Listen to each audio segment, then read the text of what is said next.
ವಿದ್ಯಾರ್ಥಿಗಳೇ, ನಾನು ಈ ವಿಡಿಯೋದಲ್ಲಿ ರಿಪೋರ್ಟಿಂಗ್ ದ ಕನ್ವರ್ಸೇಷನ್ ಅಂದರೆ ಯಾವ ರೀತಿಯಲ್ಲಿ ನಾವು ಇಂಡೈರೆಕ್ಟ್ ಸ್ಪೀಚಿಗೆ ವಾಕ್ಯಗಳನ್ನು ಡೈಲಾಗ್ಗಳನ್ನು ಅಂದರೆ ಸಂಭಾಷಣೆಗಳನ್ನು ಮಾಡ್ತಕ್ಕಂಥದ್ದು. ಈಗ ಫಾರ್ಮುಲಾ ಪ್ರಕಾರ ಮಾಡೋಣ, ಯಾಕೆಂದರೆ ನೀವು ಈಸಿ ಆಗ್ತದೆ ಅವಾಗ. ನೀವು ಈ ವಿಡಿಯೋನ ಸ್ಕಿಪ್ ಮಾಡದೆ ಕೊನೆವರೆಗೂ ವೀಕ್ಷಿಸಿ, ನಿಮಗೆ ತುಂಬ ಸುಲಭವಾಗಿ ನಾನು ಅರ್ಥ ಮಾಡಿಸ್ತೇನೆ. ಈಗ ಯಾವ್ಯಾವ ಥರದ ಸೆಂಟೆನ್ಸ್ಗಳು ಬರ್ತವೆ? ಸ್ಟೇಟ್ಮೆಂಟ್ಗಳು ಅಂದರೆ ಅಸರ್ಟಿವ್ ಸೆಂಟೆನ್ಸ್ ಅಂತ ಕರಿತೀವಿ. ಇಂಟರೋಗೇಟಿವ್ ಸೆಂಟೆನ್ಸ್ ಅಂದರೆ ಪ್ರಶ್ನಾರ್ಥಕ ವಾಕ್ಯಗಳು ಬರ್ತವೆ.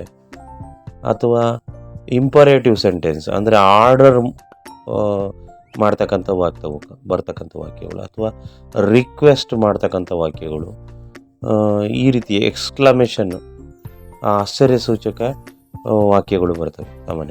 ಸಾಮಾನ್ಯವಾಗಿ ನಿಮಗೆ ಕೇಳ್ತಕ್ಕಂಥದ್ದು ಯಾವುದು ಅಂತಂದರೆ ಸ್ಟೇಟ್ಮೆಂಟು, ರಿಕ್ವೆಸ್ಟು ಅಥವಾ ಇಂಟ್ರೋಗೇಟಿವ್ ಸೆಂಟೆನ್ಸು, ಪ್ರಶ್ನಾರ್ಥಕ ವಾಕ್ಯಗಳು, ಈ ರೀತಿವೇ ಜಾಸ್ತಿ ನಿಮಗೆ ಇರ್ತವೆ. ಸೊ ಇಂಟ್ರೋಗೇಟಿವ್, ಈಗ ಸ್ಟೇಟ್ಮೆಂಟ್ ಇದ್ದಾಗ ಯಾವ ಥರ ನೋಡಿ ಫಾರ್ಮುಲಾ. ಎ ಅಂದರೆ ಎ ಅನ್ನೋ ವ್ಯಕ್ತಿ told B, A told B, ಮುಂದಕ್ಕೆ ದಟ್ ಸೇರಿಸ್ಕೋಬೇಕು. A told B. ಈಗ ಉದಾಹರಣೆಗೆ A told Dona Lora told Don Gonzalo that ಅಂತ ನೋಡಿ. A told B that plus statement ಅಂದರೆ ಆ ವಾಕ್ಯನ ಪಾಸ್ಟ್ ಟೆನ್ಸಲ್ಲಿ, ಅದು ಪಾಸ್ಟ್ ಟೆನ್ಸಲ್ಲಿ ಬರೀ. ಸಾಮಾನ್ಯವಾಗಿ ಯೂನಿವರ್ಸಲ್ ಟ್ರೂತ್ ಮಾತ್ರ, ಅಂದರೆ ಸಾರ್ವತ್ರಿಕವಾದ ಸತ್ಯಗಳನ್ನು ನಾವು ಪ್ರೆಸೆಂಟ್ ಟೆನ್ಸಲ್ಲಿ ಹೇಳ್ತೀವಿ. ಇನ್ನು ಉಳಿದವನ್ನೆಲ್ಲ ಪಾಸ್ಟ್ ಟೆನ್ಸ್ಗೆ ನಾವು ಇದು ಮಾಡೋದು. ಆ ಸ್ಟೇಟ್ಮೆಂಟು ಅದರಲ್ಲೂ ಪಾಸ್ಟ್ ಟೆನ್ಸಲ್ಲಿ ವಾಕ್ಯಗಳನ್ನು ಬದಲಾಯಿಸ್ತಕ್ಕಂಥದ್ದು. ಡೈರೆಕ್ಟಿಂದ ಇಂಡೈರೆಕ್ಟ್ ಸ್ಪೀಚಿಗೆ ಅಂತಂದಾಗ ನಾವು ವಾಕ್ಯಗಳನ್ನು ಭೂತಕಾಲಕ್ಕೆ ಅಂದರೆ ಪಾಸ್ಟ್ ಟೆನ್ಸಿಗೆ ಬದಲಾಯಿಸ್ತೇವೆ ಅಂತಕ್ಕಂಥದ್ದು. ಸೊ ಈಗ ನೋಡಿ, ಉದಾಹರಣೆಗೆ ಮೂರನೇ ಈ ಕೊಟ್ಟಿರ್ತಕ್ಕಂಥ ಒಂದು ಡೈಲಾಗ್ನಲ್ಲಿ ಮೂರನೇ ವಾಕ್ಯನ ತಗೊಳ್ಳಿ. ಅದು ಯಾವುದು ವಾಕ್ಯ ಆಗಿದೆ? ಅದು ಪೆಟ್ರಾ ಹೇಳ್ತಾರೆ, I don't know what is the matter with me. Petra ಯಾರಿಗೆ ಹೇಳ್ತಾ ಇರೋದು? ಡೂನಾ ಲೋರಾಗ್ ಹೇಳ್ತಾ ಇದ್ದಾಳೆ. ಪೆಟ್ರಾ ನೋಡಿ ಫಾರ್ಮುಲಾ ಪ್ರಕಾರ told, Petra told Dona Lora. Told ಬಳ್ದು ಸೆಡ್ ಅಂತ ಬಳಸ್ಬೋದು, ಸೆಡ್ಡನ್ನು ಬಳಸ್ಕೋಬೋದು. ಟೋಲ್ಡ್ ಅಂದರೆ ಹೇಳೋದು, ಅಥವಾ ಸೆಡ್ ಅಂತ ಬಳಸ್ಕೋಬೋದು. ಪೆಟ್ರಾ ಟೋಲ್ಡ್ ಡೂನಾ ಲೋರಾ, ಮುಂದಕ್ಕೆ ಏನು ಬರಬೇಕು? That. Petra told Dona Lora that ಅಂತ ಇದು ಇಷ್ಟು ನಾವು ಅಂದರೆ ಪೆಟ್ರಾ ಹೇಳ್ತಾ ಇರೋದ್ರಿಂದ ಡೂನಾ ಲೋರಿಗೆ ಈ ಥರ ಮಾಡೋದು. ಆಮೇಲೆ ಇಲ್ಲಿ ವಾಕ್ಯದಲ್ಲಿ ಕೊಟ್ಟಿದ್ದಾರೆ ನೋಡಿ, ಐ ಡೋಂಟ್ ನೋ, ಅದನ್ನು ಈಗ ಸೇರಿಸ್ಕೋಬೇಕು. ದ್ಯಾಟ್ ಈಗ ಪ್ಲಸ್ ಸ್ಟೇಟ್ಮೆಂಟ್ ಅಂತ ಕೊಟ್ಟಿದ್ದೀನಿ, ಅಂದರೆ ಆ ವಾಕ್ಯನ ಸೇರಿಸ್ಕೋಬೇಕು. ಐ ಅನ್ನೋದೇನಾಗುತ್ತೆ, ಕೆಲವು ಪದಗಳೆಲ್ಲ ಬದಲಾಗ್ತವೆ. ಯಾವ್ಯಾವ ಪದಗಳು ಬದಲಾಗ್ತವೆ? ಪ್ರೊನೌನ್ಸ್ ಬದಲಾಗ್ತವೆ, ಹೆಲ್ಪಿಂಗ್ ವರ್ಬ್ಸ್ ಬದಲಾಗ್ತವೆ, ಕೆಲವು ಸರಿ ವರ್ಬ್ಸ್ಗಳು ಬದಲಾಗ್ತವೆ, ಮತ್ತು ಅಡ್ವರ್ಬ್ಸ್ಗಳು ಬದಲಾಗ್ತವೆ. ಸೊ ಇಲ್ಲಿ ಐ ಅನ್ನೋದು ಶಿ ಆಗಿದೆ, ಅವಳು ಹೇಳ್ತಿದ್ದೆ. Petra told Dona Lora that she ಅಂದರೆ ಅವಳಿಗೆ ಗೊತ್ತಿರಲಿಲ್ಲ. ಶಿ ಡೋಂಟ್ ನೋ ಅನ್ನೋದೇನಾಗುತ್ತೆ? ಡಿಡೆಂಟ್ ಅಂತ ಆಗುತ್ತೆ ಪಾಸ್ಟ್ ಟೆನ್ಸ್. ಡೂ ಅನ್ನೋದು ಡಿಡ್ ಆಗುತ್ತೆ, ಡಿಡೆಂಟ್, ಡೋಂಟ್, ಡಿಡೆಂಟ್. ನೋ ಅನ್ನೋದು ನೋ ಚೇಂಜ್ ಆಗಲ್ಲ. ಈ ಡಿಡ್ ಅಂತ ಬಂದಮೇಲೆ ಅಥವಾ ಕುಡ್, ಶುಡ್, ವುಡ್ ಈ ಪದಗಳು ಬಂದಾಗ ಮುಂದಕ್ಕೆ ವರ್ಬ್ಗಳು ಬದಲಾಗಲ್ಲ, ಯಾಕೆಂದರೆ ಇವೇ past. Didn't know what is the matter ಅಂತಿದೆ.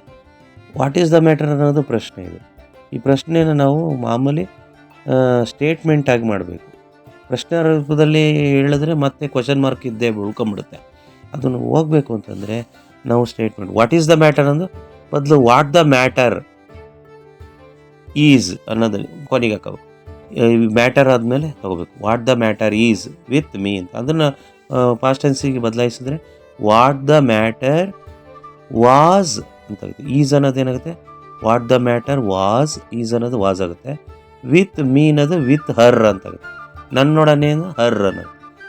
ಅದನ್ನು ಮುಂದೆ ನಾನು ಹೇಳ್ತೀನಿ ಯಾವ್ಯಾವ ಪದಗಳು ಯಾವ್ಯಾವ ಬದಲಾಗ್ತವೆ, ಪ್ರೊನೌನ್ಸ್ಗಳು ಏನೇನು ಬದಲಾಗ್ತವೆ ಅಂತ. What was the matter with me, ನನ್ನ ಜೊತೆ ಅನ್ನೋದು ಅವಳ ಜೊತೆ ಅಂತ.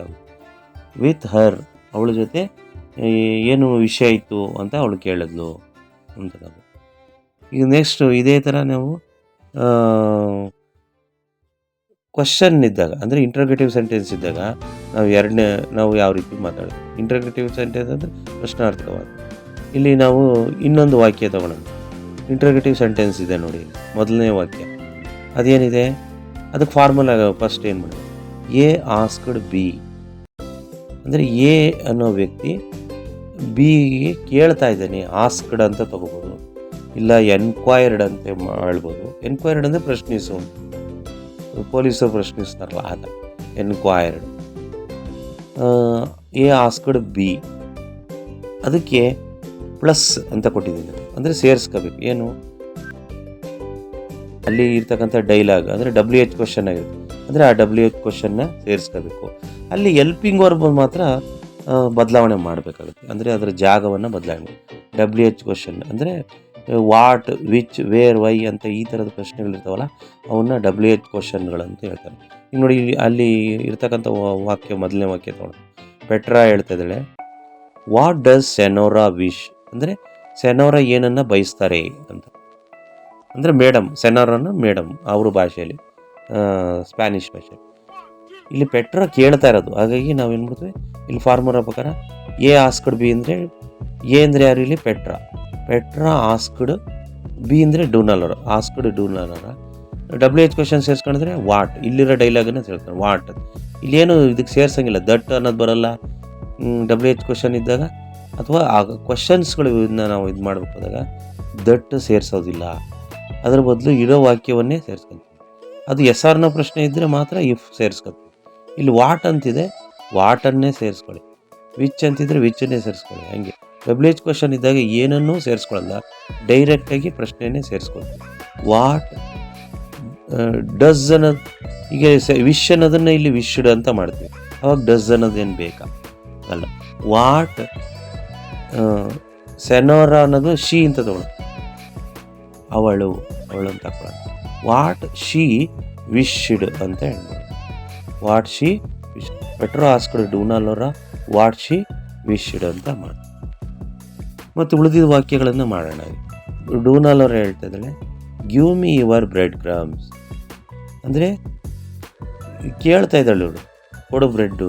ಈ ಪ್ರಶ್ನೆ ಇಲ್ಲದೆ ಇದ್ರು ಕೂಡ ಇಲ್ಲಿ ಆಸ್ಕ್ ಅಂದರೆ ಕೇಳ್ತಾ ಇದ್ದಾಳೆ. ಡೂನಾಲೋರ ಆಸ್ಕ್ಡ್ ಪೆಟ್ರಾ ಅಂತಲೇ ಮಾಡೋಣ. ಏನಕ್ಕೆ give me, to give me, give her ಅಂತ ಮಾಡೋದು. ಡೂನಾಲೋರ ಆಸ್ಕ್ಡ್ ಪೆಟ್ರಾ, ಏನಕ್ಕೆ ಕೇಳಿದವಳು, ಟು ಗಿವ್ ಹರ್, ಕೊಡಲು ಹೇಳಿದಳು. ಟು ಗಿವ್ ಹರ್, ಗಿವ್ ಅನ್ನೋದನ್ನು ಹರ್ ಅಂತ, ಇಲ್ಲಿ ಮೀ ಅನ್ನೋದು ಹರ್ ಅಂತ, ಅವಳಿಗೆ, ನನಗೆ ಅನ್ನೋದು ಅವಳಿಗೆ ಕೇಳೋದು. ಗಿವ್ ಹರ್ ಬ್ರೆಡ್ ಕ್ರಮ್ಸ್ಗಳನ್ನು ಕೊಡಲು ಹೇಳಿದಳು. ಮುಂದಿನ ವಾಕ್ಯ ಡೂನಾಲೋರ ಹೇಳ್ತಿರೋದು, your head is where your heart is ಅಂತ. ಅಂದರೆ ನಿನ್ನ ತಲೆ ನಿನ್ನ ಹೃದಯದ ಹತ್ರನೇ ಇದೆ. ಡೂನಾಲೋರ ಹೇಳ್ತಾ ಇರೋದು, ಅಂದರೆ ಟೀಸ್ ಮಾಡ್ಕೊಂಡು ಹೇಳ್ತಾ ಇದ್ರು. ಡೂನಾಲೋರ, ನಿಮಗೆ ಆ ಟೀಸ್ ಅನ್ನೋ ಪದ ಗೊತ್ತಿಲ್ಲ ಅಂದರೆ ಟೋಲ್ಡ್ ಅಂತಲೇ ಹೇಳಿದ ಮಾಮೂಲಿ. ಡೂನಾಲೋರ ಟೀಸ್ಡ್, ಟೋಲ್ಡ್ ಬದಲು ಏನು ಬಳಸ್ಬೋದು ಇಲ್ಲಿ, ಟೀಸ್ಡ್ ಹರ್ ಅಂತ ಬಳಸ್ಬೋದು. ಟೋಲ್ಡ್ ಬದಲು ಏನು ಬಳಸ್ಬೋದು, ಟೀಸರ್, ಅಥವಾ ಟೋಲ್ಡ್ ಟೀಸಿಂಗ್ಲಿ ಅಂತಲೂ ಬೇಕಾದ್ರೆ ಮಾಡ್ಬೋದು. Dona Lora told teasingly, Dona Lora told her teasingly that ಅಂತ ಮಾಡ್ಬೋದು. ಇಲ್ಲ ಅಥವಾ Dona Lora teased her that her head is ಅನ್ನೋದೇನಾಗುತ್ತೆ, ವಾಸ್ ಆಗುತ್ತೆ. ಹರ್ ಹೆಡ್, ಯುವರ್ ಹೆಡ್ ಅನ್ನೋದು ಹರ್ ಹೆಡ್ ಆಗುತ್ತೆ. ಹರ್ ಹೆಡ್ ವಾಸ್ ವೇರ್ ಅನ್ನೋದು ಆಗಿ ತಗೊಳ್ಳೋದು. Your heart is, your heart ಅನ್ನೋದು ಹರ್ ಹಾರ್ಟ್ ಅಂತ ಆಗುತ್ತೆ. Your heart changes, her heart. Is ಅನ್ನೋದು ವಾಸ್ ಆಗುತ್ತೆ. ಯುವರ್ ಹೆಡ್ ವಾಸ್ ಅಲ್ಲ, ಹರ್ ಹೆಡ್ ಅಂದರೆ ಡೂನಾಲೋರ ಟೀಸ್ಡ್ ಹರ್, ಟೀಸ್ಡ್ ಅಂದರೆ ಹೀಯಾಳಿಸಿದ್ಲು. Dona Lora teased her that her head was where her heart was. Is ಅನ್ನೋದು ವಾಸ್ ಆಗುತ್ತೆ. ಆ ರೀತಿಯಲ್ಲಿ ಆಗುತ್ತೆ.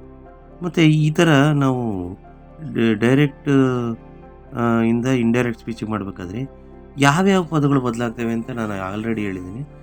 ಬದಲಾಗ್ತಕ್ಕಂಥ ಪದಗಳು ಪ್ರೊನೌನ್ಸು, ಹೆಲ್ಪಿಂಗ್ ವರ್ಬ್ಸು, ಅಡ್ವರ್ಬ್ಸು, ಕೆಲವು ವರ್ಬ್ಸ್ಗಳು ಬದಲಾಗ್ತವೆ. ಈಗ ನೋಡಿ, ಪ್ರೊನೌನ್ಸ್ ಯಾವ್ಯಾವ ಚೇಂಜ್ ಆಗ್ತದೆ.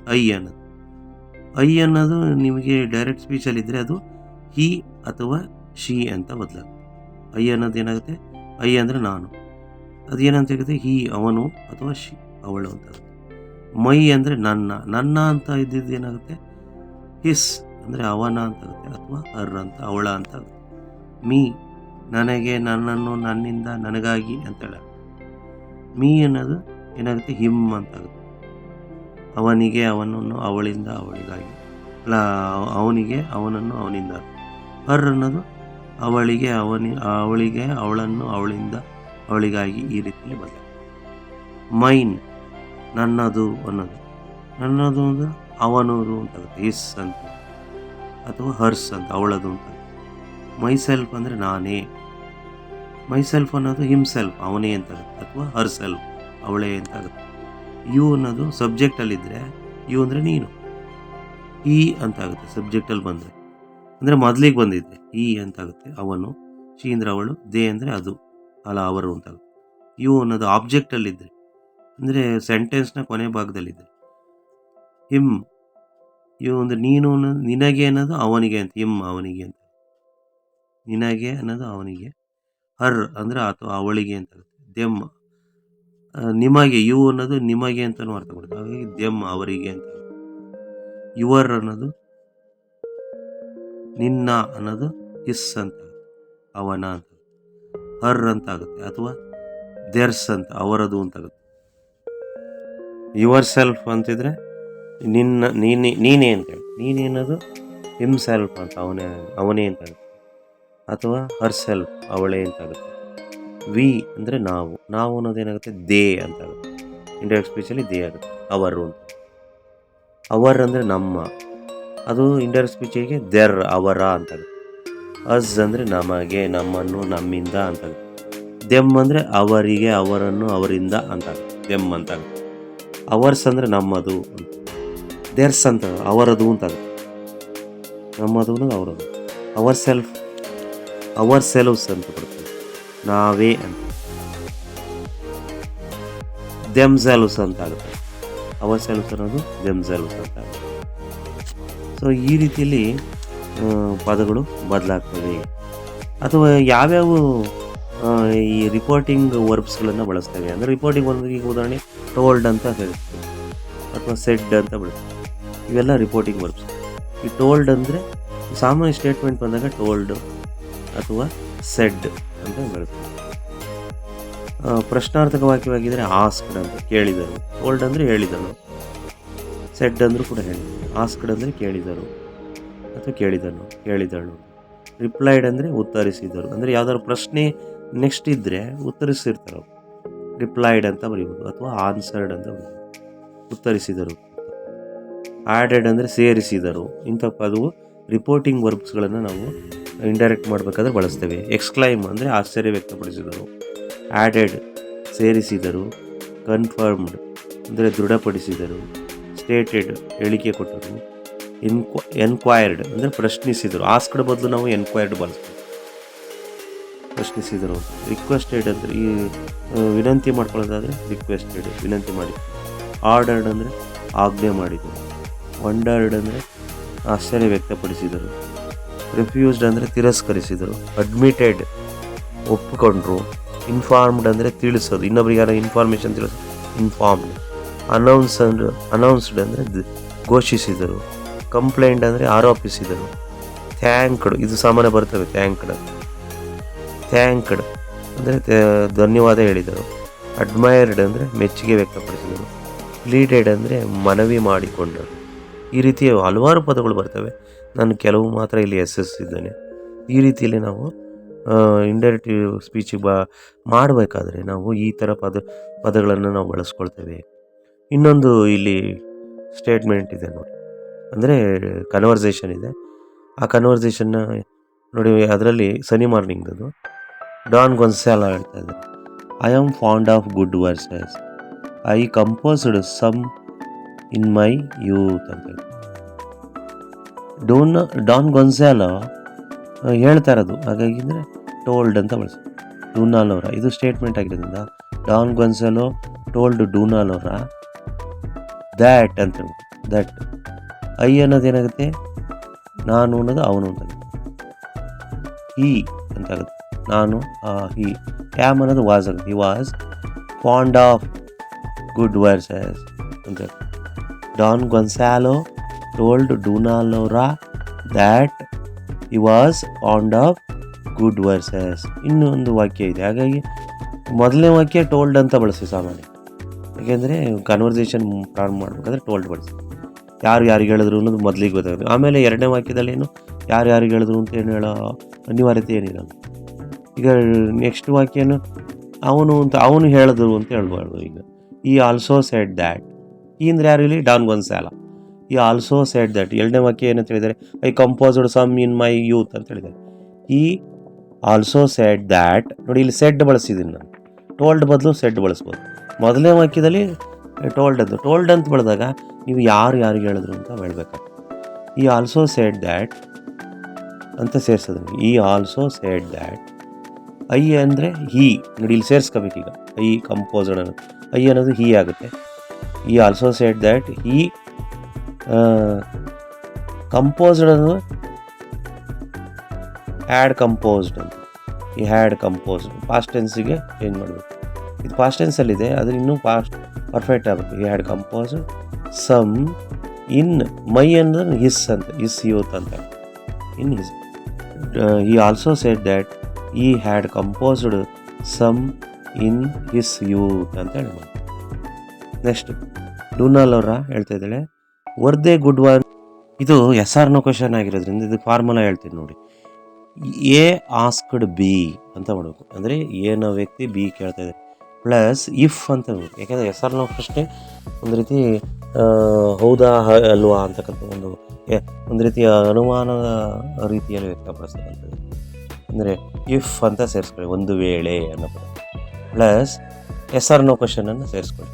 ಸೊ ಇದು formula, A asked B plus if plus yes or no question. Yes or no ಕ್ವಶನಲ್ಲಿ ಒಂದು ಚೂರು ಬದಲಾವಣೆ ಬೇಕು. ಎಲ್ಪಿಂಗ್ ವರ್ಬನ್ನು ಮೊದಲಿಗಿರೋದನ್ನು ಕೊನೆಗೆ ದೇವರ್ ಅಂತ ನೆಕ್ಸ್ಟಿಗೆ ಹಾಕೋಬೇಕು, ಪ್ರೊನೌನ್ ನೆಕ್ಸ್ಟಿಗೆ. ಅಂದರೆ ಈಗ ನೋಡಿ ಡೂನಾಲೋರ ಕೇಳ್ತಾ ಇದ್ದಾಳೆ, ವರ್ ದೇ ಗುಡ್ ಒನ್ಸ್ ಅಂದರೆ ಡೂನಾಲೋರ ಆಸ್ಕ್ಡ್ ಡಾನ್ ಗೊನ್ಸಾಲೋ ಅಂತ ಮಾಡಬೇಕು. ಡೂನಾಲೋರ ಆಸ್ಕ್ಡ್ ಡಾನ್ ಗೊನ್ಸಾಲೋ ಇಫ್ ಅಂತ ಸೇರಿಸ್ಬೇಕು. ಇಫ್ ವರ್ ದೇ ಅನ್ನೋದನ್ನು ದೇವರ್ ಮಾಡ್ಕೊಂಡಿದ್ದೇವೆ. ಇಫ್ ದೇ ಅನ್ನೋದು ಹಾಗೆ ಇರುತ್ತೆ. ವರ್ ಅನ್ನೋದು ಪಾಸ್ಟ್ ಟೆನ್ಸಲ್ಲಿ ಹ್ಯಾಡ್ ಬೀನ್ ಆಗುತ್ತೆ. ವರ್ ಅನ್ನೋದು ಪಾಸ್ಟ್ ಟೆನ್ಸ್ ಇದೆ, ಅದು ಪಾಸ್ಟ್ ಪರ್ಫೆಕ್ಟ್ ಆಗುತ್ತೆ. ಹ್ಯಾಡ್ ಬೀನ್ ವರ್ ಇದ್ದಾಗ ನಾವು ಹ್ಯಾಡ್ ಬೀನ್ ಅಂತ ಚೇಂಜ್ ಮಾಡ್ತೀವಿ. They had been good ones ಅನ್ನೋದು ಗುಡ್ ಒನ್ಸ್ ಆಗಿ ಫುಲ್ ಸ್ಟಾಪ್. ವಿದ್ಯಾರ್ಥಿಗಳೇ, ಈ ವಿಡಿಯೋ ತಮಗೆ ಹೆಲ್ಪ್ ಆಗಿದೆ ಅಂತ ಅಂದ್ಕೊಳ್ತೀನಿ. ತಾವಿನ್ನೂ ಈ ಚಾನಲ್ಗೆ ಸಬ್ಸ್ಕ್ರೈಬ್ ಆಗಿಲ್ಲ ಅಂದರೆ ಸಬ್ಸ್ಕ್ರೈಬ್ ಮಾಡ್ಕೊಳ್ಳಿ, ಬೆಲ್ ಐಕನ್ ಪ್ರೆಸ್ ಮಾಡಿ, ಆಲ್ ಅಂತ ಸೆಲೆಕ್ಟ್ ಮಾಡ್ಕೊಳ್ಳಿ. ತಾವೆಲ್ಲರೂ ಕೂಡ ಈ ವಿಡಿಯೋನ ವೀಕ್ಷಿಸಿದ್ದಕ್ಕೆ ಧನ್ಯವಾದಗಳು. ಹೆಚ್ಚಿನ ಅಭ್ಯಾಸಕ್ಕಾಗಿ ಪದೇ ಪದೇ ವಿಡಿಯೋಗಳನ್ನು ವೀಕ್ಷಿಸಿ ಪರ್ಫೆಕ್ಟಾಗಿ. ಧನ್ಯವಾದಗಳು.